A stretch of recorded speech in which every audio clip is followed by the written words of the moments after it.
All right, we're going to take a look at some of the names that are in the running when it comes to the odds makers for the next England coach. Thomas Tuchel right up there at the top, followed by Lee Carsley, Pep Guardiola, 5-1, Graham Potter and Eddie Howe. But has losing to Greece ruled Carsley out anyway, Gab? I don't think so. I mean, not if the FA are going to be grown-ups about this. They saw the lineup he put out against Greece, and he tried something different. Bellingham plus Foden plus Palmer, and it blew up in his face really, really badly. And yeah, it's embarrassing. It's an embarrassing situation to be in. Does it mean that you wipe away all the work that he's done, in which the FA should be very, very familiar with an under 21 level? No, I don't think it should. I don't think you take that into account. Now, obviously, if he has a couple more slip-ups, then you hold it against him. But, looking at this other list of names, I think the FA are always very conscious of what happens when they bring in a big-name coach, where the coach's personality is so big and then some sort of weird psychodrama ensues, right? We've been here before with Fabio Capello. We've been here before with Sven-Göran Eriksson. I think they're very, very mindful of that. And if, they're going to appoint somebody like Tuchel, then while Tuchel's a fantastic coach, that is very much a risk. If they turn back to an English coach, which I think there's many people who would do that for pride, then it's relatively slim pickings, because people can say, oh, isn't Eddie Howe wonderful?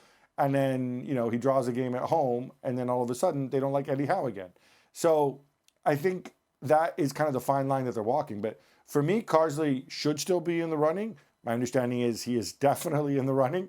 He might want to communicate a little bit better, because also against Greece, he said, no, this wasn't an experiment, when it clearly was an experiment when you play a lineup that you've never played before. And of course, the same nonsense is like, oh, I haven't applied, but I'm not ruling myself out. I haven't applied for the England job either, but I can say I am ruling myself out of the England manager job.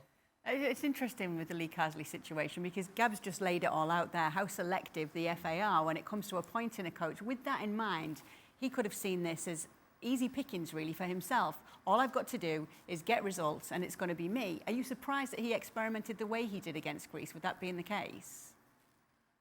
Well, the short answer is yes, if all the things that you're saying are correct.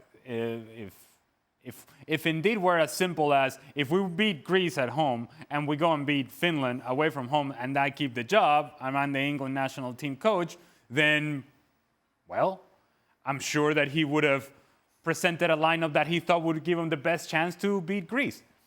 But you still should beat Greece at home, regardless whether you're experimenting or not. And we think of England, and I think we should think of England, as among the top-tier teams in the world, and early favorites to win the World Cup, or at the very least be in the latter stages of the competition, because this is what they be building up to. This is what they have done coming up to this competition. So we have these expectations, whether they're realistic or unrealistic, of what this national team should be. And it's not less than a shock to all of a sudden watch them lose in the manner in which they did against Greece, and being kicked around all over the field by Greece, and Greece winning at Wembley, deserving to win the match. And so that's a shock to the system. And so if I'm making a decision here, if I'm part of the federation, I'm thinking, yeah, I don't know whether this was an experiment or not, and if it was an experiment, it didn't work, and I didn't like it. I didn't like that feeling. I didn't like what that team looked like. I didn't like what that team looked like against Finland either. There wasn't all that convincing. If you're making the case for yourself, I don't think that Lee Carsley has made the strongest case he could have made. What are you pulling faces for? Well, because my problem is not with Lee Carsley, the game against Greece, because I think he did what most of us were crying for. Try and get all these players in the team. Let's see what happens. Well, we saw what happened, and we clearly know now that it doesn't work. I was interested in what would happen against Finland. And I think the problems that they had against Greece, they had the very same problems against Finland.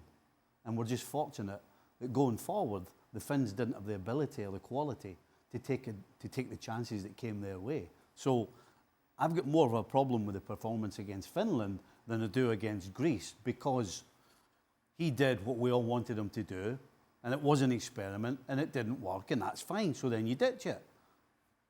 But to have the same problems in this game as you did in the Greece game, to do exactly what you did previously, that's where I have the problem with Carsley. Well, I think we can agree, though, Stevie, whatever you may think of the Greece game or the Finland game, that if indeed this was a PowerPoint presentation where he is presenting his case to be the national team manager from here on out, it wasn't a very convincing presentation. You didn't come out of this match just thinking, that's our guy. There are more questions than answers. Could Thomas Tuchel be a serious option, though, for the FA with everything that you've just said then, Gab? We obviously see him top of the list there with the odds makers, and we are seeing reports that he could be coming in. We're also seeing some other reports that there might be more to this than meets the eye, and it could be an attempt to put pressure on Manchester United to snap him up. What are you hearing? Look, Thomas Tuchel is raring to get back into high-level club football. I mean, if you look at sort of what, A-list managers are out there and are currently unemployed, it's a short list, and no disrespect, and other than the ones like Klopp who are sort of unemployed by choice and now are going back into employment, right? I think from Tuchel's perspective, the way he likes to work, the way he wants to work, I think certainly the Manchester United job would be a lot more attractive to him than the England job, because Tuchel is the guy who, he's a workaholic. He wants to be on the training pitch every single day. He wants to shape the players, shape the squad in ways that an England manager, an international manager, frankly could never do. I think also Tuchel's seen what England managers have been through, especially foreign ones, in terms of the media and whatnot.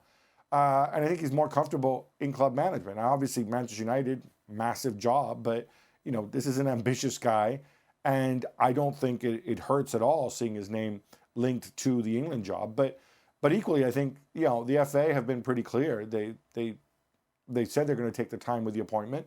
The World Cup isn't until 2026. If it means another few months of Carsley, and then maybe you give Carsley, they're not going to be rushed into an appointment. So I think they're going into this eyes wide open. But yeah, if you were to ask me if Tuchel could pick between the two jobs, if and when the United job becomes available, there's no question in my mind that he would choose Manchester United. Obviously, elsewhere in the group, we did see Greece take on Ireland today. The Greece that beat England last time out under that experimental lineup.